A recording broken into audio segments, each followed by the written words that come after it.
अस्सलाम वालेकुम। अच्छा, जो आज के लेक्चर है ना, काफ़ी इंपॉर्टेंट लेक्चर है एक्चुअल में यार। लेक्चर कोई भी ना मिस इस वजह से ना करे, क्योंकि यार एक महीने का ये सेशन है, मुश्किल से एक महीना 10 दिन चलेगा, ठीक है, क्योंकि ये सारा का सारा मैं कंप्लीट इसमें कराऊंगा। अब उसमें मिस कर दो कि हर क्लास बड़ी इंपॉर्टेंट होती है, तो कोशिश किया करो कोई भी मिस ना किया करे, ठीक है। अभी मैं अभी जैन का कुछ प्रॉब्लम बन रहा था, तो मैं जो है ना, वो जो मैंने आपको टास्क दिए हैं वो मैं चेक करूंगा सबके, लेकिन मैं अब क्लास के बाद करूंगा, क्योंकि फिर वो जो है ना जैन का प्रॉब्लम है। मैं थोड़ा जल्दी करूंगा, कोशिश आधे घंटे में इस लेक्चर को खत्म करूंगा, क्योंकि मैंने टास्क चेक करने हैं आज सारों के। मेरा दिमाग ये था कि आज जो है ना आधा घंटा मैं पहले आप लोगों के टास्क देखूंगा और आधा घंटे का लेक्चर दूंगा। तो पहले मैंने टास्क चेक करने थे, अभी जैन की वजह से आधा घंटे का लेक्चर मैं पहले कर रहा हूँ, जो टास्क है वो बाद में कर लेंगे, ठीक है। तो मैं पहले लेक्चर स्टार्ट करता हूँ अपना। वैसे मैंने टास्क चेक कर रहे थे, देर में आप सारे अपना टास्क साइड पे कर लो, तो दैट मैं एकदम लेक्चर के बाद जो है ना आपसे टास्क जो है ना वो देखना शुरू करूंगा सबके, जो मैंने आपको काम दिया हुआ था। तो लेक्चर पहले स्टार्ट करता हूँ मैं। अच्छा, जो मेन चीज़ थी कल के लेक्चर के अंदर, ठीक है, सॉरी लास्ट लेक्चर के अंदर जो मैंने आपको बताया था। अच्छा, लास्ट लेक्चर के अंदर जो है ना वो हमने ईजीएस वगैरह का मैं आपको बता रहा था। अच्छा, कुछ चीज़ें मैं आपको क्लियर करता हूँ, मुझे लगा ऐसा कि कुछ लोगों का ना कुछ डाउट है, तो मैं वो थोड़ा डाउट क्लियर करना चाह रहा हूँ पहले आपका। तो पहले अपना डाउट क्लियर करो। देखो, मैं कुछ चीज़ें आपको बता रहा था, जैसे हमारा जो एक्चुअल में काम है ना जो हमने करना है, वो हमारी जो मेन टेक्नोलॉजी है जो हमने इसके अंदर सीखनी थी वो थी हमारे पास, ठीक है, एक्सप्रेस। ठीक है, एक्सप्रेस हमने नोड जेएस, सबसे पहले नोड जेएस, फिर हमने एक्सप्रेस देखना था। हमने देखनी है उसके अंदर नेक्स्ट जेएस, ठीक है, नेक्स्ट जेएस के साथ हमने देखना है मोंगो डीबी।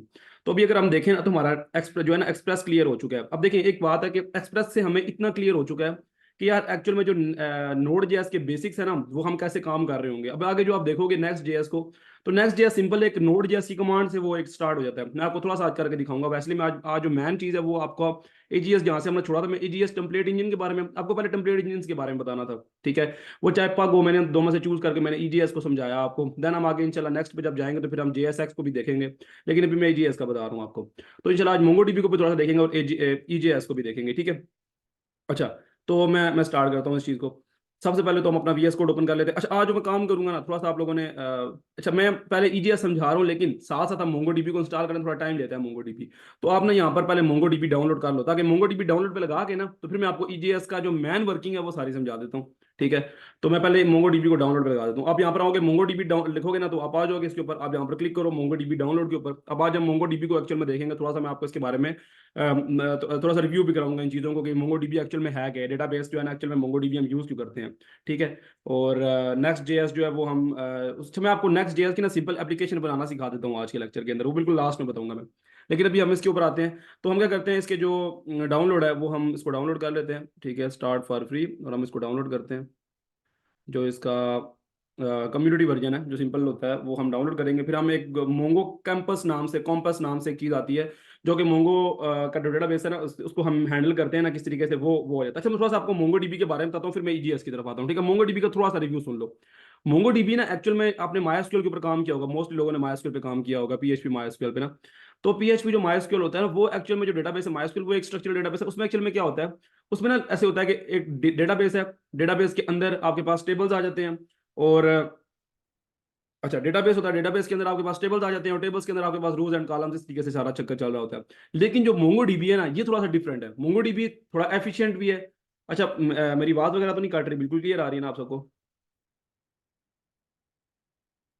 मेरी बात? देख लिए ठीक, करिए ओके ओके। तो मोंगोडीबी का ना ये सुन लो जरा, मैन चीज क्या है। मोंगोडीबी एक्चुअल में ना जो बाकी डेटाबेसेस है ना उसकी तरह नहीं है। मोंगोडीबी ना एक बड़ा, एक्चुअल में आप ऐसे कह लो जैसे वो डेवलपर्स के लिए आसानी नहीं करता है, जैसे कि यार तुम अपना काम करो, काम पे ध्यान दो, इसको जो ना मैन इतने में ना पढ़ोगे मैं क्या चीज हूँ, मैं मेरे अंदर टेबल्स बनाओगे, ज्वाइन करोगे, ऐसा करोगे वैसा करोगे। वो कहता है मैं तुम्हें जितना सिंपल हो सकता है ना करके देता हूँ। अब एक्चुअल में मोंगोडीबी इस्तेमाल क्यों कर रहा है, क्योंकि मोंगोडीबी जो है ना वो जावास्क्रिप्ट की तरह, टोटली की तरह एक डेटाबेस है।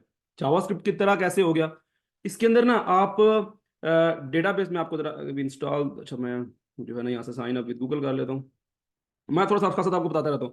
देखो, इसमें ना एक्चुअल में जैसे आपका ना आपने किसी ने जेसन फॉर्म में अंदर काम किया हुआ है, तो आप डेटा जेसन फॉर्म की तरह स्टोर करा रहे होते हो। जेसन फॉर्म की तरह कैसे, वो आपको जेसन का तो आइडिया होगा ही ना, वो की वैल्यू पेयर की तरह, ठीक है। तो ऐसे आप डेटा स्टोर करा ले, बस जावास्क्रिप्ट में बिल्कुल आपको लगता ही नहीं है कि आप ना किसी कॉम्प्लेक्स डेटाबेस के साथ इंटरेक्शन में और बड़ा प्रॉब्लम कर रहे हैं, नहीं। आपको जस्ट क्या होता है, अच्छा इसमें मेन चीजें क्या होती हैं, जेएसएक्स जो है ना, सॉरी ये जो मोंगोडीबी है, इसके अंदर आपका मैन ऐसे क्या होता है कि आप एक डेटाबेस है, ठीक है, डेटाबेस आपने बनाया ना, डेटाबेस के अंदर आपके पास फिर डिफरेंट आप कह सकते हो वो लाइब्रेरीज के अंदर जो है ना आपके पास फिर उसकी जो है ना वो फाइल्स आ जाती है ना। मैं आपको थोड़ा सा इसका स्ट्रक्चर ना अब रिव्यू कराता हूँ, डाउनलोड हो जाए फिर। एक्चुअल में इसमें जो डेटाबेस होता है वो JSX की फॉर्म में होता है। आप आपके पास इसकी VS कोड की भी इंस्टेंशन इसकी आपको मिल जाएगी, ठीक है। VS कोड आप डाउनलोड कर सकते हो। VS कोड के अंदर आप जो है ना इसका MongoDB का एक सिंपल सा पैकेज है वो डाउनलोड कर सकते हो। तो आप जब डेटाबेस का काम करोगे ना आपको ऐसा लगेगा यार सिंपल एक फाइल के साथ काम हो रहा है। आपको लगेगा यार बड़ा इजीली एक जावा मतलब एक्चुअल में ना इसको जावास्क्रिप्ट के साथ ही क्यों लोग ज्यादा इस्तेमाल करते हैं, नोड जेएस के साथ, रिएक्ट के साथ क्यों लोग इतना इस्तेमाल करते हैं, क्योंकि बिल्कुल जावास्क्रिप्ट के साथ मैच करता है, टोटली जावास्क्रिप्ट के साथ मैच करता है, ठीक है। मैं इसको डाउनलोड बिल्ड डेटा, अच्छा ये ना डायरेक्टली ओपन हो गया। मुझे इसको एक मिनट जरा यहाँ पर लेके directly Mongo dB Mongo dB download, ठीक है। तो ये मैं बात आ रहा हूँ ये भी सबसे ज्यादा एफिशिएंट डेटाबेस, मोस्टली ज्यादातर जितने भी डेवलपर्स हैं वो इसके ऊपर आए हुए हैं, क्योंकि ये कम्युनिटी सर्वर जो है ना आप डाउनलोड कर दो यहाँ से, ठीक है। तो ये कम्युनिटी सर्वर अब ये क्योंकि ये जो है ना ज्यादातर जो साइट्स भी बन रही है वो जावास्क्रिप्ट के अंदर बन रही है, तो जावास्क्रिप्ट के साथ जो बहुत ज्यादा कंपेटेबल हो रहा है वो डेटाबेस ये हो रहा है, ठीक है। और ये इतना जबरदस्त है ना कि आपको अगर इसे यूज करोगे आपको मजा आएगा यूज करने, आपको लगेगा यार कि एक्चुअल में ना कोई बहुत ज्यादा मॉडर्न काम हम यानी कि इससे अचीव कर रहे हैं। अब आप थोड़ा सा हम आगे चलते हैं आपको पता लगेगा। मैं जब तक ये हो जाता है मैं आपको EGS पे आगे कंटिन्यू करता हूँ। अच्छा हम जो लास्ट टाइम थे ना वो हम यहाँ पर थे, ठीक है। हम ये काम कर रहे थे, मैं आपको ये बता रहा था कि मैंने आपको लास्ट में बताया था कि EGS हम क्यों यूज करते हैं। मैं कहता हूँ डाउनलोड पे लगा देता बट थोड़ा आई थिंक ये इनका सर्वर डाउन है। चले मैं ये जब तक ये लोड हो जाता है मैं आपको EGS के बारे में बता रहा था। मैंने आपको लास्ट टाइम लास्ट लेक्चर के अंदर बताया था EGS के बारे में। मैंने कहा था EGS क्या, मैंने कहा था ये एक टेम्पलेटिंग इंजन है। मैंने कहा था ये एक टेम्पलेट इंजन है जो कि क्या करने की मदद करेगा। एक्चुअल में जो डेटा आप अपने एग्जांपल आपको दी थी कि जो ये साइट नेम है, ये हो सकता है मैंने अब देखो यहाँ पर तो बिल्कुल मैंने डेटाबेस से फैच नहीं किया, डेटाबेस तो अभी हम डाउनलोड कर रहे हैं, बट मैं आपको मैनली बता रहा हूँ कि हो सकता है हम हो सकता है 100% हम यहाँ से साइट नेम और जो सर्च टेक्स्ट या कुछ भी ऐसा वेरिएबल है वो हमने डेटाबेस से उनकी वैल्यूज फैच कर रहे होंगे। डेटाबेस से फैच करने के बाद वो यहाँ पर स्टोर हो जाएंगी। तो अब मैं क्या चाहता हूँ, मैं ये चाहता हूँ कि जो इनकी वैल्यूज है ना वो मैं अपने जो है वो इन फाइल्स के अंदर सेव कर सकूं। मतलब इस जो मेरी अगर मैं EGS लिखा हुआ है, जब मैंने EGS कर दिया था, तो मैं चाहता हूं कि मैं इस जो अगर मेरी HTML थी देखो उसके अंदर मैन प्रॉब्लम क्या थी कि जो इनके ये वाली वेरिएबल्स है ना वो मैं इस टेम्पलेट के अंदर सेव ही नहीं कर पा रहा था। वो तो बिल्कुल वो कह रहा था भैया मैं तो अबाउट जाट EGS या जो भी मैं तो बिल्कुल अलग सी चीज हूँ, मेरे अंदर ही अगर तुमने कोई कनेक्शन करना है, मेरे अंदर ही तुमने अगर कोई डेटा फैच करो तो मेरे मेरे पास इसी फाइल के अंदर करो। मैं तुम्हें इजाजत नहीं देता कि तुम अपने ये जो तुम्हारा कहाँ पर गया index.js है यहाँ से कोई वैल्यू मेरे home.js के अंदर जाके सेव करा दो या अब वहां पर शो करा दो। तो ये चीज अचीव करने के लिए हमें यूजर जरूरत पड़ती है टेम्पलेटिंग इंजन की, ठीक है। अब टेम्पलेटिंग इंजन की बात मैं आपको कर रहा हूं, तो अब जैसे मैं एग्जांपल दे रहा हूं, अब आप देखो site name is equal to academy site और site text is equal to search now है, ठीक है। ये दो काम मैंने किए हैं आपके सामने। अभी मैंने क्या करना है, मैं ये चाहता हूं कि जो site name is equal to academy site है ये वाला वेरिएबल, अच्छा मैन जो चीज है ना मैन फंडा आप कह लो 90% जो काम हम अचीव करते हैं वो यही होता है कि वेरिएबल्स की वैल्यूज को हम जो है ना उस टेम्पलेट के अंदर कहीं ना कहीं रेंडर कराना चाह रहे होते हैं। वो डेटाबेस से फैच हो रही हैं, वो किसी API से फैच हो रही हैं या वो जिस मर्जी से फैच हो रही हो, बट हमने उसको यहाँ पर किसी उस टेम्पलेट के अंदर फैच कराना है। तो ये काम मैं आपको अचीव करके दिखाऊंगा सो दैट आपको क्लियर हो जाए यार कि ये काम हम किस तरीके से यहाँ पर ना इस जगह पे हम कर सकेंगे।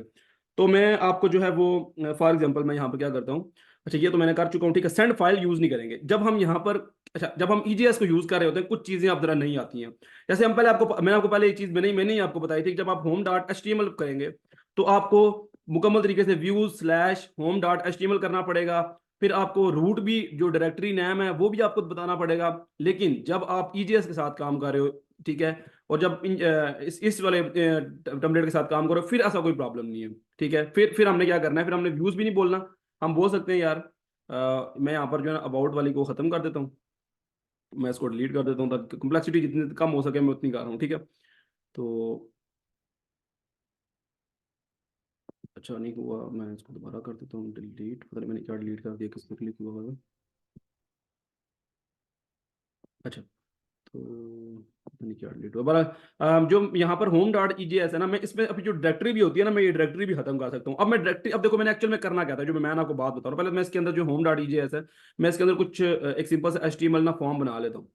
तो मैं ये एक फॉर्म बना लेता हूँ और मैं फॉर्म बना लेता हूँ और मैं यहाँ पर जो है सिंपल लिख देता हूँ। लाइक मैं यहाँ पर ना एक इनपुट फील्ड डाल देता हूँ, मैं आपको सिर्फ समझाने के लिए इनपुट एक फील्ड डाल देता हूँ।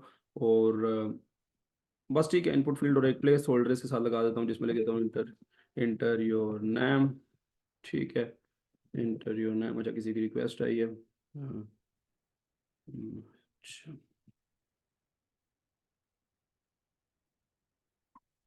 अच्छा तो मोंगोडीबी इंस्टॉल हो रहा है। अच्छा, इसमें अभी जो हम ना प्लेस होल्डर हमने लगा दिया, फॉर एग्जांपल जैसे मैंने कहा लगा दिया यहाँ पर, मैं यहाँ पर लगा देती है जिस तरह ये, चलो ठीक है, बस इसी तरह ठीक है। अच्छा, इंटरव्यू और नाम मैंने ये, अब मैंने क्या करना है, मैंने साइट नाम और इस इनपुट फील्ड का जो सर्च वाला है ना, मैंने ये चेंज करनी है, मैंने ये वैल्यूज गेट करनी है कहाँ से, अपने इंडेक्स डॉट एचटीएमएल से। ठीक है, तो ये हम ईजीएस की मदद से देखते हैं हम किस तरीके से करेंगे, या हम किस तरह अचीव करेंगे इस चीज को। हम क्या करते हैं, मैं सबसे पहले तो ना इस चीज को खत्म करता हूँ, तो मैंने कहा है इसमें अभी अभी हमें नीड नहीं है। आप पिछला लेक्चर देखोगे वो यूट्यूब के ऊपर पड़ा हुआ है, आप जाके देख सकते हो कि उसमें मैंने ये जो ना HTML क्यों यूज किया था, मैंने ये डिर नाम यूज किया था क्योंकि मुझे वो फाइल एक्सेस करनी थी। बट हम ईजीएस के अंदर काम करें, कुछ चीजें बहुत सिंपल हो जाती हैं। अब मैं आपको वो चीजें करके दिखाऊंगा, ठीक है। अभी सबसे पहले तो मैं आपको जो है वो इसका जो मैन है, जैसे मैं एक, अच्छा इसमें अगर आपके पास 6-7 राउट्स हैं फिर तो आपको ये काम करना पड़ेगा, बट अगर आपके पास इतने ज्यादा राउट्स नहीं है तो फिर आप ना सिंपल तरीके से एक फाइल है तो एक फाइल तो बिल्कुल बहुत ज्यादा सिंपल तरीके से ना आप डायरेक्टली रेंडर कर सकते हो। तो मैं इसको ना एक फाइल के साथ रेंडर करके दिखाता हूँ आपको। अच्छा, मैं क्या करता हूँ, सबसे पहले तो मुझे यहाँ पर ना सेंड फाइल खत्म करना है, ठीक है। मैं यहाँ पर आपको रेस्ट डॉट बहुत सी चीजें होती हैं, अच्छा रिस्पॉन्स डॉट रेंडर भी होता है, मैंने आपको वो डॉट सेंड भी दिखाया था, डॉट सेंड फाइल भी मैंने आपको लास्ट टाइम यूज करके दिखाया, जो भी ये यूज हो रहा है। अभी मैं आपको ना एक रेंडर यूज करके दिखाऊंगा। रेंडर एक्चुअल में क्या करता है, रेंडर ना एक टेम्पलेट को मैन लिया, वो जब फाइल होती है ना वो पूरी फाइल को भेज देता है, लेकिन रेंडर क्या होता है, जस्ट उस टेम्पलेट को जो है सेंड कर रहा होता है। तो आप इस रेंडर देखो, यह सजेशन दे देगा आपको। आप रेंडर को यहाँ पर जो है ना, हम रेंडर करना चाहते हैं होम डॉट एजीएस को, ठीक है। उसके साथ हमने क्या करना है, उसके साथ अब एक करली ब्रैकेट लगाओ, क्योंकि मैंने दो वैल्यूज, मैंने ये साइट नेम और सर्च टेक्स्ट, ये दोनों मैंने वैल्यूज भी देनी है। तो मैं एक ऐसे लगाऊंगा, यानी कि हमारे पास जो करली ब्रैकेट लगाऊंगा और यहाँ पर मैं लिख देता हूँ फॉर एग्जांपल साइट नेम को जो है वो मैं साइट और अच्छा साइट नेम अब इक्वल टू, अब ये आपने किसी ने जावास्क्रिप्ट पढ़ी है तो वो देखो, मैं कोई और वेरिएबल भी रख सकता था पीछे, लेकिन मैं सैम सिर्फ एक वजह से रख रहा हूँ ताकि कंफ्यूज ना हो आप लोग। आमतौर पे हम ये वैल्यू पीछे वेरिएबल चेंज कर सकते हैं, बट ये जब हम ऐसे करते हैं ना तो वो आपस में ना वैल्यू सेम हो जाती है। दिस डॉट अगर किसी ने जावा पढ़ी हुई हो तो ये अगर नहीं भी पता तो कोई मसला नहीं है, आप ये कह सकते हो कि सैम ये वाला जो वेरिएबल है ना, ये जो हमारे पास है साइट नेम, ये मैं एक और साइट नेम के अंदर स्टोर कर रहा हूँ जो कि होम डॉट ईजीएस के अंदर होगा। बस सिंपल आप ये समझ लो अभी के लिए। अभी मैं एक और काम करता हूँ, मैं यहाँ से सर्च टेक्स्ट, ठीक है, उसको भी मैं स्टोर करा देता हूँ एक सर्च टेक्स्ट वाले वेरिएबल के अंदर। तो अब मैं क्या करना चाह रहा हूँ, मैं इन वैल्यूज को इस होम डॉट ईजीएस के अंदर जो ये चीजें होंगी मैं इसके अंदर स्टोर करना चाह रहा हूँ, ठीक है। तो हम ये कैसे काम अचीव करेंगे, ये वाला काम हम करते हैं। अच्छा, मैंने यहाँ पर जो रेंडर यूज किया है, मैंने यहाँ से ऐप डॉट गेट स्लैश, ठीक है, मैंने रिक्वेस्ट रिस्पॉन्स पे मैंने ओके किया, वाला साइट नाम मैंने दिया था, मैंने सर्च टेक्स्ट दिया, मैंने रेंडर दिया, मैंने होम डॉट ईजीएस, अच्छा आई थिंक इसे ईजीएस भी नहीं, अगर हम कहें तो भी मसला नहीं, अगर हम सिर्फ होम भी कह देना, या इसको ना होम इंडेक्स कर लेते हैं। इंडेक्स होता है मैन फाइल होती है ना, कि आप जो है ना वो ये, ठीक है, इंडेक्स कर लेते हैं। क्योंकि इंडेक्स तो आपको पता है, अगर किसी PHP में काम की जो मैन वाली फाइल बनती है वो इंडेक्स की बनती है, ठीक है। तो अगर हम यहाँ पर जो है वो ठीक है, तो just a second, index dot EGS, और ये मैंने होम कर दिया है, तो होम को भी यहाँ पर अब क्योंकि वो फाइल का नाम हमने रख दिया इंडेक्स, तो हम यहाँ पर इंडेक्स कर लेंगे। अच्छा, मैंने यहाँ से भी कुछ भी यानी कि स्टार्ट ही नहीं किया, तो मैं जो है वो पहले तो सर्वर के अंदर हूँ मैं, ठीक है, और उसके बाद मैं नोड, अच्छा मैं भी इस तरह पहले सारे सेटिंग कर रहा हूँ, फिर उसके बाद मैं सर्वर रन करता हूँ। सर्वर नीचे स्टार्ट करना है मैंने बस, ठीक है। तो मैंने भी इंडेक्स कह रहा हूँ, तो इंडेक्स डॉट ईजीएस जो है वो हमारे पास रेंडर होगा। साइट को साइट टाइम कर दिया मैंने, सर्च टेक्स्ट को सर्च टेक्स्ट कर दिया है, ठीक है, और बाकी तो ये ठीक है। और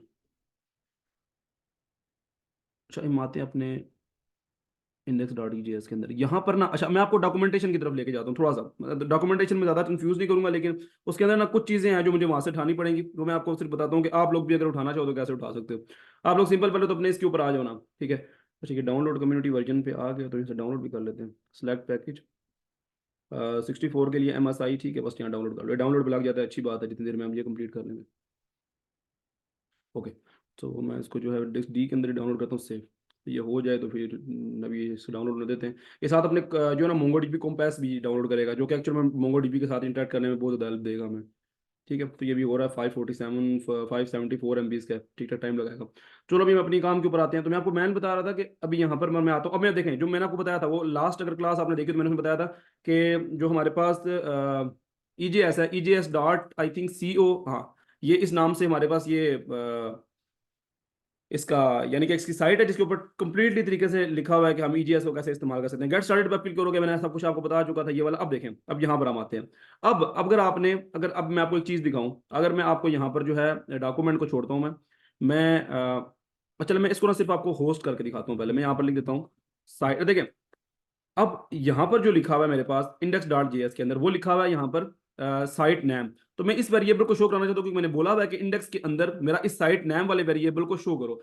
तो अब अगर मैं इस साइट नेम को उठाऊंगा तो क्या इस वेरिएबल की वैल्यू आ जाएगी उसके अंदर?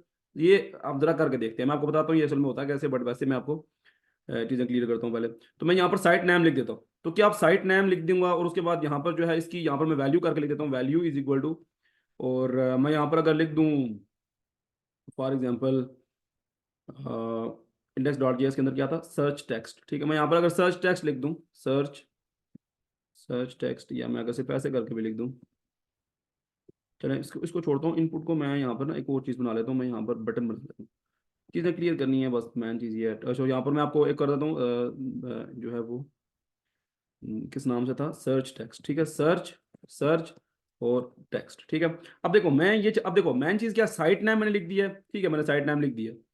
अब जो मैंने यहाँ पर सर्च टेक्स्ट लिखा है, अब मैं जो अगर मैं इसको चेक करना चाहूँ, पहले तो मैं देखता हूँ कि मेरा ये चल भी रहा है कि नहीं, ठीक है। नोड मैं यहाँ पर जो है मेरी वैल्यू है नोड, मैंने एस आर सी के अंदर व्यूज के अंदर नहीं है, ठीक है। Node index dot J S, ठीक है। तो मैं इसको रन कर लेता हूँ ताकि ये मेरे उस पोर्ट के ऊपर रन तो करे। नोड नोड नोड, ठीक है। तो app example app listing on port 3000। तो अगर मैं यहाँ पर आता हूँ इस जगह पे, मैं यहाँ पर डाउनलोड कर, मैं लिख देता हूँ लोकल होस्ट और स्लैश किस पे थी, 3000 पे थी, नहीं 3 थी ना, 3000 पे थी आई थिंक। 2000 ठीक है। अच्छा हाँ, अभी अभी आप देखें जो प्रॉब्लम्स आएंगी, ठीक है। No default engine was specified and no extension was provided. अब कुछ चीजें जो है ना वो ये प्रॉब्लम कर रहा है, प्रॉब्लम्स को पहले देखें ना, आपको समझ आ जाएगा एक्चुअली प्रॉब्लम वो किस जगह पे कह रहा है। देखें अब इसका समझने का भी तरीका क्या है, वो अभी मैन में क्या कह रहा है, इंडेक्स डॉट जीएस के अंदर जो 21वीं लाइन है ना उसके अंदर प्रॉब्लम है। अच्छा देखते हैं क्या प्रॉब्लम है, देख लेते हैं। इंडेक्स डॉट जीएस 21वीं लाइन के ऊपर जो है अ, वो क्या कह रहा है, एक मिनट, वो कह रहा है वो बोला एक्सटेंशन आपने नहीं दी इसकी। एक minute, no default engine was specified, ठीक है, एक मिनट जरा। अच्छा डिफॉल्ट इंजन डॉट ईजीएस लगाना जरूरी नहीं था, मेरा ख्याल है इन्होंने फिर चेंज कर दिया इसको ना, तो हो सकता है अपडेटिंग में ये ऐसे कर रहे हो, अदरवाइज जरूरी नहीं था वैसे। चलो देख लेते हैं इसको। ये अपडेट होते रहा करेंगे, मतलब आपको फिर ये चीज़ों को देखना होगा कि यार अब करंटली क्या रन हो रहा है। ठीक है, तो ये सर्च टेक्स्ट आ गया, ठीक है। एक्चुअल में ना वो ये एरर आपको पता है ना क्या दे रहा था, ये कह रहा था कि यार आपने no default engine was specified and no extension was provided, मतलब जो इंडेक्स है ना वो कह रहा था यार मुझे ठीक है मैं समझ गया हूँ तुम्हारी बात कि तुम, वो कहते हैं यार मुझे क्लियर हो गया, देखो मैंने सिर्फ स्लैश लिखा है, तो वो कहते हैं मुझे क्लियर हो गया यार, आप ना यहाँ पर व्यूज। अच्छा ये मैं आपको एक और बात बता दूं, जब हम यहाँ टेम्पलेटिंग इंजन इस्तेमाल करते हैं ना, बाय डिफॉल्ट जो एक फोल्डर होता है ना, जैसे एसआरसी का आपने सुना होगा, ऐसे ही ना इसका बाय डिफॉल्ट इंजन होता है व्यूज, तो वो समझ आता है यार जो इसकी फाइलें पड़ी होंगी ना व्यूज के अंदर पड़ी होंगी, तो वही चीज समझ आता है। अब देखो उसे पता था क्या था कि व्यूज के अंदर कुछ इंडेक्स के नाम से पड़ा हुआ था, तो मैंने देखा जब इंडेक्स को कहता है यार इंडेक्स तो पड़ा हुआ है लेकिन ईजीएस है, तो आपने एक्सटेंशन जो है ना वो मुझे बताई नहीं है कि एक्सटेंशन कौन सी है। अब देखो असल में स्टार्टिंग के अंदर ये पूछता नहीं था इंडेक्स का ना, इंडेक्स डॉट जेएस या ऐसा कुछ में, अभी अपडेट आया तो उन्होंने कहा यार नहीं, अब टेम्पलेट आपने, हो सकता है कुछ प्रॉब्लम हो कि डेवलपर्स ने बोला हो, ठीक है, तो वो उन्हें चेंज करना पड़ जाता है, तो उसने बोला यार नहीं अब अपना जो है ना आपने इंजन भी स्पेसिफाइड करना है, तो इंजन का वो एक्सटेंशन होती है डॉट ईजीएस, तो मैं लिख दूंगा डॉट ईजीएस। तो जैसे मैंने लिखा है आप देखोगे जो मैंने सिर्फ एक सर्च टेक्स्ट नाम से एक बटन ही बनाया था, ठीक है। मैं यहाँ पर सिंपल नीचे से एक पैरा लिख देता हूँ ताकि वो क्लियर रहे। मैं यहाँ पर ना एक पी से कर देता हूँ, okay now it is working. मुझे अपना रीस्टार्ट करना पड़ेगा सर्वर भी, तो मैं नीचे आता हूँ, मैं इसको बंद करता हूँ, मैं इसको दोबारा से रीस्टार्ट कर देता हूँ एंड दैट्स इट। और मैं यहाँ पर आऊँगा और मैं इसको रिफ्रेश करूँगा, ठीक है। तो हाँ ठीक है, ओके नाउ इट इज अच्छा ये वर्किंग। सर्वर अगर दोबारा ना इसको ऑन करें तो ये तब भी जो इंजन ये होता है या डॉट एचटीएमएल फाइल है वो इसको रिलोड कर देता है। नहीं अच्छा मोस्टली टाइम पे कर भी देता है, ठीक कह रहे हो आप, क्योंकि वो HTML से जो है ना वो लोड होता है, लेकिन फिर भी मैं मुकम्मल असल में देखें कुछ कई दफा होता है जो वैल्यूज है ना यहाँ की, वो वैल्यूज यहाँ पर शो नहीं होंगी, HTML के ऊपर वो चीजें रेंडर हो जाएंगी, लेकिन जो वैल्यूज यहाँ से गेट कर रहा था ना वो वहां से ना गेट नहीं हो सकेंगी, दैट्स व्हाई मैं रिस्टार्ट कर देता हूँ। अच्छा इसमें एक जो बहुत जबरदस्त चीज है वो नोड मोन है, नोड मोन अगर आप इंस्टॉल करते हो तो वो ऑटोमेटिकली सर्वर को रीलोड कर देता है। बहरहाल अभी वो चीजें हम बाद में देखेंगे। अभी देखो एक चीज मैन चीज मैंने आपको बतानी है, देखो इसके अंदर अभी क्या हुआ है, मैंने मैन चीज क्या कही थी, मैंने कहा था यार मुझे इस वेरिएबल्स की वैल्यूज चाहिए इस टेक्स्ट के, इस वाली मेरे इंजन के अंदर। मेरा मैन समझ लो ना, क्योंकि मैंने कहा 90% इंजन का मैन काम ये होता है कि डेटाबेस वैल्यूज यहाँ पर जो आ गई है ना उनको इस टेम्पलेट के अंदर शो कराना। तो मेरी इंडेक्स डॉट ईजेएस के अंदर अगर मैं आपको दिखाऊं, तो मैंने यहाँ पर वेरिएबल दोनों लिख दिए हैं, साइट नेम भी लिख दिया और सर्च टेक्स्ट भी लिख दिया है। लेकिन वो कह रहा है भाई, मैंने बोल भी दिया कि साइट नाम मैंने भेजा है और मैंने साइट टेक्स्ट भेजा है, लेकिन वो कहते हैं यार मुझे कैसे पता कि तुम इसे एज अ टेक्स्ट के तौर पे शो कराना चाह रहे हो या तुम इसे एज अ वेरिएबल के तौर पे शो कराना चाह रहे हो। तो वो कहता है इसके लिए मैंने एक चीज रखी हुई है, मैं बताता हूँ कि मैनली मैंने क्या रखा हुआ है कि जिस तरीके से आप मेरा वो टेम्पलेटिंग इंजन के वेरिएबल्स को यूज कर सकते हो। तो हम देख लेते हैं यार उसने क्या किया। ठीक है, मैं अब देखो चीजों का मैं रेफरेंस लेता हूँ, मैं लेके लिख भी सकता हूँ अपने पास, लेकिन मैं रेफरेंस रखता हूँ ताकि आपको क्लियर हो कि जब आप कहीं पे करोगे तो आपने कैसे करना है। देखो ईजीएस की मैं इस फाइल के ऊपर आ जाता हूँ ना, तो वो देखो, ये देखो इसने यहाँ पर ना ये चीजें यूज की हुई हैं। अगर मैं और सिंपल चीजों पे आऊँ तो ये आपको, ये देखो यहाँ पर ये बता भी रहा है कि स्क्रिप्ट टैग। अच्छा चलो और थोड़ा सा सिंपल करते हैं इस चीज को। ये देखें, ये भी मुश्किल था। स्टार्टिंग स्टार्टिंग जहाँ इसने बिल्कुल क्लियर बताया हो। अच्छा यहाँ पर ना विद आप अगर करोगे ना उसके साथ चले मैं आपको यहाँ से डायरेक्ट बता देता हूँ वैसे, लेकिन इन्होंने वेरिएबल कहीं पे शो नहीं किया। इन्होंने काफी बेसिक से स्टार्ट किया, बट एक्चुअल में जब हम किसी वेरिएबल को शो कराना चाह रहे होते हैं ना, देन हमें ये चीज लगानी पड़ती है। ठीक है, उसके अंदर जो भी वेरिएबल, जब इन्होंने कहा इंक्लूड हेडर, हमें इंक्लूड हेडर नहीं, उस वेरिएबल का नाम अगर हम सिर्फ अंदर लिख देंगे ना तो हमारा काम हो जाएगा। ठीक है, आप इन द सेंस ये कह सकते हो, अगर आप किसी ने फ्लास वगैरह के अंदर आई और डोंट तो किसी ने काम किया होगा, बट वैसे मैं आपको ना इसके अंदर मैं आपको सिंपल दिखाता हूँ। फॉर एग्जांपल ये अभी इसके अंदर जो स्लैशेस भी लगाए हैं, ये भी आपको लगाने की जरूरत नहीं, ये भी तब लगाओगे जब कोई ये मैन कोई फंक्शनलिटी और यूज कर रहे हैं। मैं आपको ये करके दिखाता हूँ। अब यहाँ पे ना वैसे ईजीएस की मैंने आपको बताया था कि एक्सटेंशन डाउनलोड कर लो, पड़ी होंगी आपने, आई थिंक डाउनलोड की भी होगी। ठीक है, अगर यहाँ पर आप नहीं डाउनलोड की हुई तो यहाँ से जाके डाउनलोड कर लो, अगर नहीं भी की हुई तो चलो कोई नहीं। मेरा ख्याल है मैंने भी डाउनलोड की और दूसरा लैपटॉप था। अब यहाँ पर ईजीएस लिख दो, तो इस टेम्पलेटिंग इंजन की जो है ना वो एक डिफॉल्ट वो होगी एक्सटेंशन वो डाउनलोड। इससे क्या होगा, जब आप कोई भी ऐसा यूज करने की कोशिश करोगे, ग्रेटर देन लेस देन लगाओगे ऐसा कुछ करके, ईजीएस लैंग्वेज, हाँ, तो अगर लगाने की कोशिश करोगे, ये देखो ये इन्होंने पहले ही ऐसा दिया हुआ साइन, तो जब कुछ ऐसा लगाने की कोशिश करोगे ना तो ये ऑटोमेटिकली ऑटो फिल कर देगा इसको। वो होता है आपको, चलो कोई प्रॉब्लम नहीं होती, कुछ मिस नहीं होगा आपसे, या आप बहुत ज्यादा फास्ट काम आप कर सकोगे। ठीक है, तो ये इंस्टॉल हो गया, अभी मैं डिसेबल नहीं कर रहा इसको। तो अब मैं क्या करता हूँ, मैं यहाँ पर आके इस जगह पे ना इस सर्च टेक्स्ट वाले को ना मैं क्या करता हूँ, मैं यहाँ पर उसी चीज से लगाता हूँ, मैं ये करूंगा। ठीक है, और इसका क्या था, लेस देन था एंड देन उसके बाद परसेंटेज थी, हाँ, लेस देन एंड परसेंटेज। ठीक है, और एक गैप देता हूँ मैं थोड़ा सा आगे करने के लिए। ठीक है, और लेस देन इक्वल कर देते, और यहाँ पर करना है हमने दोबारा से एक परसेंटेज। ठीक है, और हमने ये कर देना है। ठीक है, तो ये होता है वेरिएबल को शो कराने का तरीका। तो हम देखते हैं यार कि अभी एक तो बटन को मैंने किया है सर्च टेक्स्ट, और यहाँ पर भी मैं सेम काम करता हूँ। मैं अभी इसने मुझे रेफरेंस दिया ना, तो मैं रीस्टार्ट करूंगा ठीक हो जाएगा। ठीक है, मैं इसको परसेंटेज करूंगा एंड इक्वल टू करूंगा, मतलब ये वाली वैल्यू मैं शो कराना चाह रहा हूँ इसकी। ये स्टार्टिंग के लिए होता है, और उसके बाद साइड नेम, और उसके बाद मैं एंडिंग के लिए जो है वो परसेंटेज और ये क्लोज करूंगा। ठीक है, तो आई डोंट थिंक सो कि कोई प्रॉब्लम है, ईजीएस की फाइल है और सब कुछ ठीक है। तो ये चीज़ मैं जाके देखता हूँ कि एक्चुअल में ये वर्क कर रहा है कि नहीं कर रहा। तो मुझे इसको रीस्टार्ट करना पड़ेगा, वैल्यूज गेट कर रहा हूँ सर्च टेक्स्ट। अच्छा, इसको इंडेक्स डॉट एच में सेव किया हुआ है। ठीक है, तो मैं चाहता हूँ कि अब इन दोनों की वैल्यूज जो है ना मेरे पास वहाँ पर आ जाए। तो मैं इसको, अच्छा रीस्टार्ट तो हुआ, आई थिंक मैंने इस बार स्टूडियो स्टार्ट किया ही अगेन से, मैं इसको दोबारा से स्टार्ट करता हूँ। तो ये दोबारा 3000 पे पोर्ट पे रन हो रहा है। ठीक है, साइट नेम के ऊपर आते हैं, search text and now it is working. अच्छा, साइट नेम रिफ्रेश करते हैं, देखें। ठीक है, अकेडमी साइट इसका क्या आ गया टाइटल, और search now, search now actual में क्या था, वो मेरा जो है ना सर्च टेक्स्ट का जो वैल्यू थी वो सर्च नाउ थी। अब देखो, अब चीजों को थोड़ा सा अंडरस्टैंड, अब देखिए मैं ये बहुत बेसिक किया है मैंने, मैं आपको एक बात बता रहा हूँ, बहुत बेसिक किया। अब मैं आपको थोड़ा सा ना एक्चुअल में देता हूँ इस चीज की कि एक्चुअल में इसकी इंपॉर्टेंस क्या है। इसकी 90% इंपॉर्टेंस होती है टेम्पलेटिंग इंजन की, कि हम यूज क्या कर रहे होते हैं। देखो, मैंने इंडेक्स डॉट जेएस की एक, अब दोबारा रिव्यू कर रहा हूँ, मैंने इंडेक्स डॉट जेएस के अंदर एक राउट बनाया था स्लैश का, तो मतलब मैं होम पेज के ऊपर था, आपको क्लियर है, मैं होम पेज के ऊपर था। ठीक है, स्लैश का मतलब यही होता है ना कि मैं होम पे ऊपर हूँ। अगर आप यहाँ पर उसको करोगे तो वो होम के ऊपर ही, अब यार इतना लंबा ये स्लैश पे करोगे करूंगा तो मैं मतलब होम पेज के ऊपर हूँ। ठीक है, तो मैंने कहा जब कोई स्लैश के ऊपर राउट करता है यानी कि होम के ऊपर करता है, तो तुमने मेरी इंडेक्स डॉट ईजेएस को रेंडर करना है। मेरी इंडेक्स डॉट ईजेएस जो है ना उसको रेंडर करना है। उसने कहा ठीक है यार, इंडेक्स डॉट ईजेएस पड़ी हुई है व्यूज के अंदर, मैं रेंडर कर दूंगा। फिर कहता है यार इंडेक्स डॉट ईजेएस रन कर रहे हो तो ईजेएस के अंदर तुमने क्या करना है, कोई वेरिएबल्स तो जो तुम्हारे पास पड़े हुए हैं, कोई डेटाबेस से फैच किए हुए हैं, कोई एपीआई से फैच किए हुए हैं जो तुम अंदर कहीं यूज कर रहे हो, मैं वो देखता हूँ। वो में के बाद वो देखेगा हाँ यार एक साइट नेम है जो ऊपर कहीं इसने लिखा हुआ है, site name is equal to academy site. ये हो सकता है वेरिएबल मैंने एपीआई से फैच कर रहा हूँ, हो सकता है मैं इसको कहीं डेटाबेस से फैच करूँ, एक नहीं होगा, मैं बता रहा हूँ कि हजारों होंगे। बहुत बड़ी साइट है आपकी तो शायद लाखों हो, जैसे फेसबुक है। ठीक है, तो लाखों ऊपर से कहीं टेक्स्ट गेट हो रहे होंगे, और वो लाखों वेरिएबल्स कहीं आप इस टेम्पलेट के अंदर शो करा रहे होगे। ठीक है, आपको जस्ट वे बता रहा हूँ करने का, करने कैसे हैं। ठीक है, आगे करना आपने खुद है। मैंने साइट नेम बोला, तो मैंने कहा साइट नेम को साइट नेम में स्टोर करा दो, सर्च टेक्स्ट को सर्च टेक्स्ट में स्टोर करा दो। यानी कि साइट नेम को किस में, मतलब साइट नेम एक मेरा वेरिएबल है जो मैंने बनाया है, और उसमें स्टोर क्या करो, ये साइट नेम, ये वाला साइट नेम स्टोर कर दो। सर्च टेक्स्ट के अंदर एक वेरिएबल मैंने बनाया, सर्च टेक्स्ट स्टोर कर दो, ठीक है।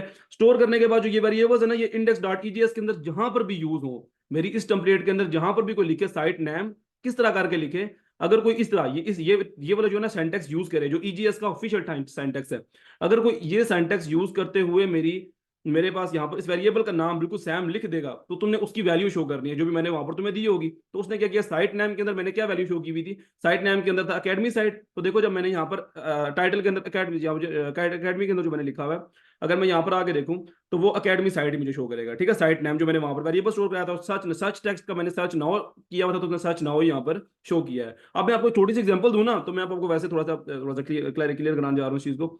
अगर आपके पास कोई फेसबुक है, या छोड़ते हैं यहाँ पर ना, चलो मैं यूट्यूब की एग्जांपल ले लेता हूँ, ठीक है। अब फॉर एग्जांपल जो है ना, ये एक यूट्यूब में आप कह सकते हो कि यूट्यूब के जो है ना एक्चुअल में एक मैंने पेज ओपन किया, ठीक है। अब इस पेज के अंदर जितनी भी वैल्यूज आप देख रहे हो, प्रो रेसलर वर्सेस ये जितनी भी, ये सब इसके क्या होते हैं, ये इसके हो जाएंगे यार कंटेंट के ना, अपने सब टाइटल्स कहते हैं, सब टाइटल्स क्या होगा, ठीक है, ये टाइटल कह लो, ये सब टाइटल है इसके। ये सब डेटाबेस से फैच हो रहे होते हैं, ये फैच होने के बाद उस टेम्पलेट इंजन के अंदर ऐसा वेरिएबल शो हो रहे होते हैं। ये तुम देखो अब कितने, अब यूट्यूब के ऊपर कितनी वीडियोज हैं, आप करोड़ों के हिसाब से वीडियोज हैं, तो उन करोड़ों वीडियोज को जो है ना वो वेरिएबल्स फैच हो रहे होते हैं, वो लूप्स लगी होती हैं, बट वो सेम इसी तरह का होता है। एक राउट होता है, अब मैंने इसका ना स्लैश राउट के ऊपर उन्होंने फैच किया हुआ है इन टाइटल्स को, इनकी इमेजेस को, इनके थंबनेल्स भी फैच हुए हुए हैं, इनकी वीडियोस फैच हुई हुई हैं, और फैच होने के बाद वो टेम्पलेट इंजन के अंदर इस्तेमाल हुई हुई है। ऐसा नहीं हुआ कि ऐसा बिल्कुल नहीं होगा कि एक इंडेक्स डॉट एचटीएमएल बनी हुई है और उसके अंदर सारी वीडियोस वो फैच कर रहा है, नो, ठीक है। उसको करने का बेस्ट वे होता है, इस तरीके से मैंने आपको ये बताया। अब इसके अंदर आप कितनी बड़ी साइड बनाते हो सकता है ये वाली साइड, देखो मैंने तो आपको वे बताया कि आपने एक वेरिएबल, एक बात सिंपल सी है कि एक वेरिएबल आपने गेट किया, इसका मतलब है कि आप करोड़ों कर सकते हो। तो अब यहाँ पर नीचे जितना मर्जी बड़ी साइड बनाओ, उसमें सब में वेरिएबल्स आप कैसे गेट करोगे डेटाबेस से, सो दैट ये अब आपके ऊपर है कि आपने उसे करना है। अभी मैं आपको मोंगोडीबी क्लियर करा के ना मैं ये चीजें गेट करा के दिखाऊंगा, लेकिन मैं आपको बता रहा हूँ कि एक्चुअल में ईजीएस ऐसे वर्किंग कर रही है, ठीक है। हम अभी जो है ना, मैंने आपको जस्ट यही ईजीएस के बारे में बताया, ईजीएस के अंदर इससे ज्यादा कुछ आप खुद एक्सप्लोर करोगे, इसके अंदर फॉर लूप्स वगैरह होते हैं, आप खुद एक्सप्लोर करो। वो जिसने अगर फॉर लूप वगैरह का इतना कोई मुश्किल नहीं है, फॉर लूप मतलब लूप चलता रहता है, उसके अंदर वेरिएबल्स यही यूज होंगे, ठीक है। तो वो भी मैं इसके बारे में डिस्कस नहीं करूंगा, क्योंकि आगे कंटेंट है। मोंगोस को मैं बताऊंगा, मोंगो डीबी के बारे में बताऊंगा। मैं आपको जो है ना थोड़ा सा मोंगो डीबी के बारे में थोड़ा डिस्कस कर लूँ। उसके बाद मैंने आपको एक आज ना नेक्स्ट जेएस की एक ऐप बना देता हूँ, ताकि आपके वो माइंड में यार नेक्स्ट जेएस एक्चुअल में था क्या। अच्छा, नेक्स्ट जेएस ना इतना तुम लोग अलवाना बनाओ, नेक्स्ट जेएस एक्चुअल में रिएक्ट का ही आगे एक ना, रिएक्ट का आगे एक भाई है ना तो बड़ा, तो रिएक्ट का ही मोस्टली कोड इस्तेमाल कर रहा होता है, लेकिन बहुत से प्लस चीजें उसके पास हैं। तो अगर जब हम आज जब आप ना, अभी हम एक्सप्रेस कर रहे हैं, तो जब आप एक्सप्रेस को ईजीएस के साथ इस्तेमाल कर चुके होगे ना, तो देन जब आप नेक्स्ट पे आओगे, तो आप जब इंस्टॉल हो जाएगा ना आपके पास, फॉर एग्जाम्पल अगर आप बाद में जब नेक्स्ट जेएस के ऊपर आओगे, तो नेक्स्ट जेएस इस्तेमाल करना ना मतलब कुछ होगा ही नहीं आपके लिए, वो बड़ा इजीली आप यूज करोगे। हम अब इसको भी इस्तेमाल कर सकते हैं मोंगोडीबी के साथ, और हम नेक्स्ट जेएस को भी इस्तेमाल कर सकते हैं। ईजीएस के साथ में मोंगोडीबी को इस्तेमाल कराना आपको इस तरह से नहीं करा, क्योंकि मैं कह रहा हूँ नेक्स्ट जेएस के साथ और एफिशिएंट वे से आप इस्तेमाल कर लोगे। एक्सप्रेस आई थिंक आपको क्लियर हो चुका है, एक्सप्रेस तो बड़ा इजी से काम था, मैंने आपको सारा बताया। एक्सप्रेस के अंदर ये हमने ऐप एक्सप्रेस के अंदर बनाई थी, मैंने बताया था स्टैटिक वेरिएबल पब्लिक कैसे वेरिएबल को ना फोल्डर्स को हम शो कराते हैं, और ये सारा कुछ, तो मतलब I think is more than enough के आपको एक्सप्रेस इतनी आनी चाहिए थी, ठीक है। मैं आपको थोड़ा सा ना अभी डाउनलोड हो रहा है, इस वजह से मैं वेट कर रहा हूँ, अदरवाइज मैं आपको आज मोंगो डीबी कराना था नेक्स्ट जेएस के बारे में, मेरा कल लेक्चर था। बट मैं आपको ना असल में मोंगो डीबी का मैंने आपको सारे क्रेड ऑपरेशंस कराने हैं, और मोंगो डीबी के बारे में मोंगोज कैंपस है, फिर मोंगोज का एक यहाँ पर एक्सटेंशन है, तो वो मोंगोज का ना एक पूरा लेक्चर है एक्चुअली, मोंगो डीबी का एक बहुत बड़ा लेक्चर है, जिसके अंदर मैं आपको प्ले ग्राउंड उसका बनाना, मतलब बड़े मजे की चीज़ है। तो उस चीज़ों को ना अच्छे तरीके से एक्सप्लोर करेंगे, ताकि कोई चीज़ मिस ना हो। लेकिन अभी मैं जस्ट ना उन चीज़ों का टच दे रहा हूँ थोड़ा थोड़ा। तो अभी हम ना एक, जैसे फॉर एग्जांपल अगर आपने एक नेक्स्ट जेएस की ऐप बनानी है, तो मैं बताता हूँ कैसे बनाते हैं, ठीक है। नेक्स्ट जेएस की सिंपल आप एक ऐप बनाना सिखा रहा हूँ, सिखा नहीं रहा कि आप, अब हमने नेक्स्ट जेएस स्टार्ट नहीं कर दी, बिल्कुल नहीं। नेक्स्ट जेएस को स्टार्ट करने से पहले मैं आपको मोंगोस, बिल्कुल मोंगो डीबी ना, मोंगो डीबी का कंप्लीट स्ट्रक्चर मुकम्मल समझा दूंगा, फिर हम नेक्स्ट जेएस को आपको, अभी मैं सिर्फ सेटअप करा रहा हूँ, तो नेक्स्ट जेएस को हम उसके साथ बिल्कुल कंपेटिबल करके ना यूज करेंगे इंशाल्लाह, ठीक है। तो मोंगोडीबी काफी लंबा काम चलेगा, अभी मैं थोड़ा सा ना आपको ईजीएस का बता देता हूँ उसका, नेक्स्ट जेएस का, कि नेक्स्ट जेएस जो है वो एक्चुअली में how create app using next JS, ठीक है। How create app using next JS with note, ठीक है। इसको जरा जल्दी जल्दी देख लेते हैं, यहाँ पर आ जाना चाहिए मेरे पास। हाउ नोट,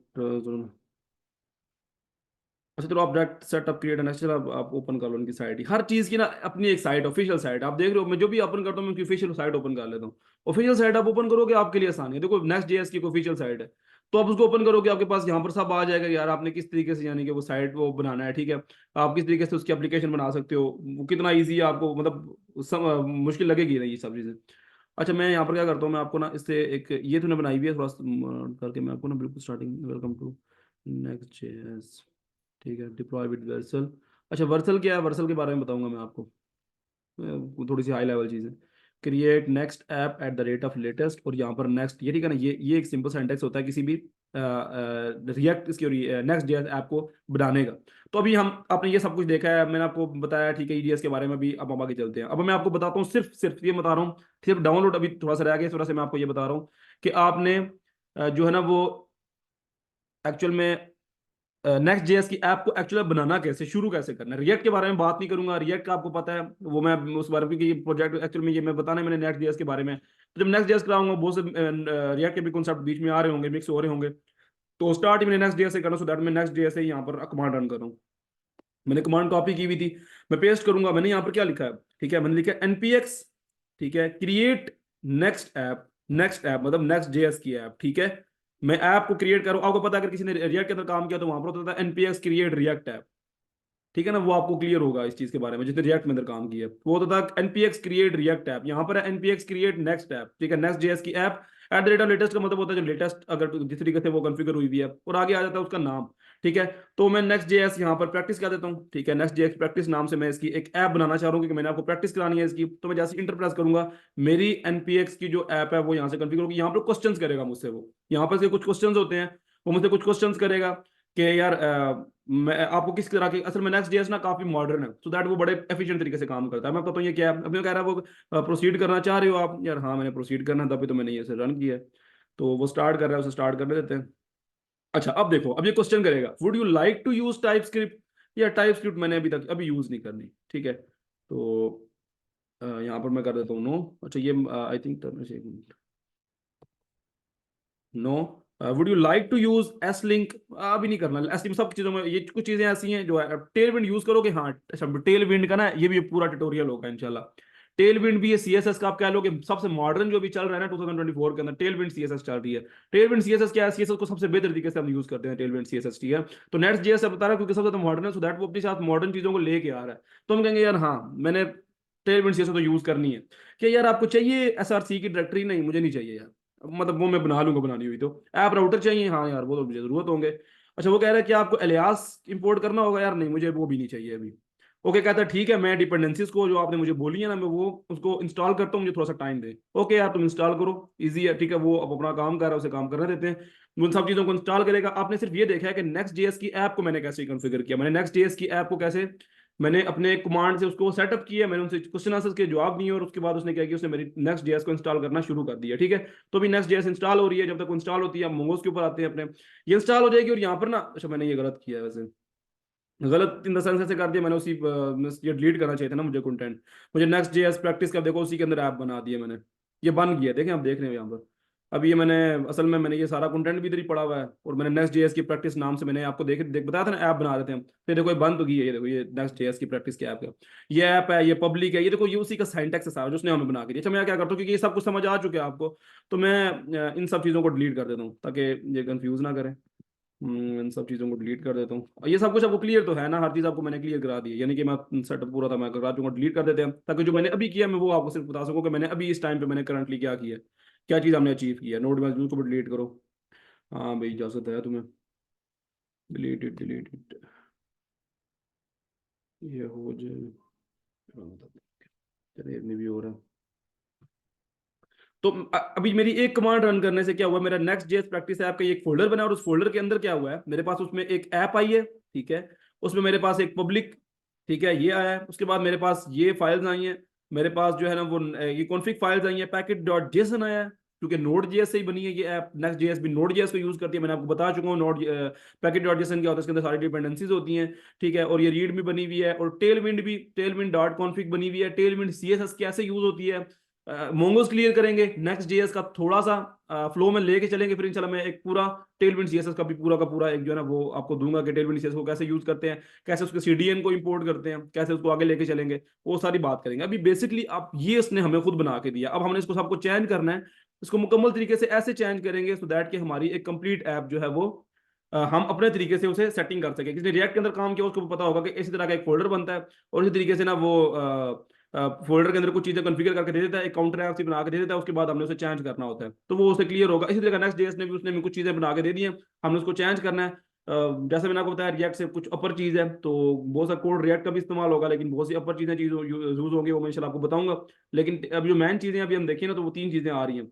एक आ रही है हमारे पास नेक्स्ट जेएस को मुकम्मल तरीके से भी क्लियर करना है, जो आगे के हैं जो चीजें हो चुकी हैं उसके बारे में बात नहीं करूंगा, ईजेएस एक्सप्रेस वो हो चुकी है, छोड़ दो, अभी आगे की बात। नेक्स्ट जेएस को हमने देखना है आगे थोड़ा सा, मोंगोडीबी को हमने कंप्लीट तरीके से देखना है, टेलविंड सीएसएस को हमने थोड़ा सा देखना है ताकि उसे हम अंदर यूज कर सकें, और फिर एक छोटा सा प्रोजेक्ट लास्ट में अगर हुआ तो हम कर लेंगे। तो अभी ये चीजें हैं। अभी मैं आपको ये इतना बता चुका हूँ। अभी मैं सिर्फ डेटाबेस को जो आगे कॉन्फ़िगर करके दिखाता हूँ, बाकी यही है, ठीक है। टेलविंड सीएसएस को मैं आज समझाऊंगा नहीं, मैं अभी मोंगोडीबी को पहले क्लियर करा के ना, ये देखे अभी ये वही काम हुआ, नेक्स्ट जेएस प्रैक्टिस और ये सारी फाइल बन गई है मेरी, ठीक है। तो बस मोर देन इनफ, अभी बाकी चीजें बाद में। अभी मैं आपको मोंगोडीबी जो है हमारे पास इंस्टॉल्ड जो हो चुका है मैं वो देख लेता हूँ। अच्छा ये भी हो रहा है, काफी टाइम लगा। फुल डाउनलोड हिस्ट्री काफी टाइम ले रहा है, ये हो नहीं चुका था? अच्छा ये भी हो रहा है। 538 MB का है, 574। ये एक लोकल सा ना ऐसे हमें बना के दे देगा। मैं आपको थोड़ा सा अच्छा इंस्ट्रक्शन दे देता हूँ, तो फिर हम टास्क के ऊपर आते हैं। मैं टास्क चेक करूंगा आपके, बस ये थोड़ा सा मुझे 5-10 मिनट्स दें। मैं मोंगो डीबी को तो मैं स्टार्ट करना था मोंगो डीबी को, बट आज एजीएस के अंदर और इन चीज़ों के थोड़ा टाइम लगा। ऊपर से टास्क का मसला है, अदरवाइज मैं थोड़ा सा आपको लंबा लेक्चर कर लेता ये वाला। मैं ना आपको थोड़ा सा मोंगो डीबी के बारे में ऐसे हल्का सा यानी कि नॉलेज देता हूँ। मोंगो डीबी स्ट्रक्चर से कर देते हैं ताकि थोड़ा सा मैं आपको क्लियर कर सकूँ मोंगो डीबी यूज़ कैसे करेंगे। मोंगो डीबी को मैंने अपने बड़े प्रोजेक्ट्स के अंदर यूज़ किया, मुझे बड़ा मज़ा आया इसको इस्तेमाल करते हुए। इसके अलावा वो कॉम्पस जो है ना वो बड़ा मज़ा आता है उसको यूज़ करने में, थोड़ा सा मॉडर्न लुक आती है ना। तो हाँ ये देखो अभी काम कैसे करता है मोंगो डीबी। इसके अंदर टेबल्स वाला चक्कर कोई नहीं है, मैं पहले बता रहा हूँ, ठीक है। अच्छा यहाँ पर ना मैं इधर समझाता हूँ आपको ना, कंपेयर करके तो नहीं, बड़े प्यारे तरीके से उसने किसी ने बनाया हुआ है। ये देखो ये बड़ी प्यारी पिक्चर किसी ने बनाई है, देखो। अब हमारे पास जो माई स्क्यूएल है ना वो है रिलेशनल डेटाबेस मॉडल। अगर किसी ने डीबीएमएस पढ़ी या नहीं पढ़ी छोड़ दो, मैं जो बयान बता रहा हूँ वो सुनो। माई स्क्यूएल यूज की हुई है ना पीएचपी के साथ, तो उसके अंदर जब हम डेटा स्टोर कराते हैं। अच्छा एक मिनट जरा पहले तो मैं तक बाकी सारे एक्टिव भी हो गए नहीं। अच्छा हर बंदा ना मुझे पहले ये बताओ एक्टिव है? अच्छा फवाद हुसैन आप एक्टिव हो ना?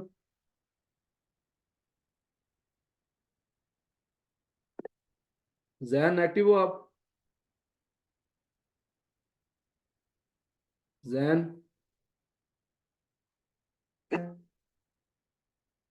एक्टिव हो ना? मैंने कहा इधर ही हूँ। हाँ ये लेक्चर बताओ मिस मुझे मैं नहीं चाहता कोई भी करे। जिशान एक्टिव हो आप? ठीक है नहीं आपको तो एक्टिव आपका थंब आया था। हमारे साथ। गुड गुड यार, आपकी मुझे पता है फोत की है, लेकिन वो प्रॉब्लम ये तो है, मैं दोबारा लेक्चर में मसला करता है। मती आपकी एक्टिव हो ना? बस 2 मिनट का, फिर मैं आपके टास्क ही चेक करूंगा, फिर मेरा चलो काम खत्म हो जाएगा। ओके अच्छा एक्टिव हो गई। Okay okay. अच्छा मैं आपको बता रहा था मोंगो डीबी का। आप देखो ये चीज थोड़ी सी इंपॉर्टेंट थी, ये आपको क्लियर हो जाएगा ना, तो जब मैं मोंगो डीबी को इस्तेमाल करूंगा ना आपको बड़ा मजा आएगा, आपको समझ आ जाएगी अच्छा यार ये तो मुझे बताया था, बताया गया था, तो बड़ा इजी है। देखो डेटाबेस, अगर डेटाबेस पढ़ा भी या नहीं पढ़ा छोड़ दो, आपको माइस्क्यूएल यूज की भी है ना, वो पीएचपी माई एडमिन आपने यूज किया हुआ होगा, थिंक आपको पता है कैसे होता है, आप ही कर लो, ठीक है। मैं इसको बंद कर देता हूँ, एंड मीटिंग फॉर ऑल।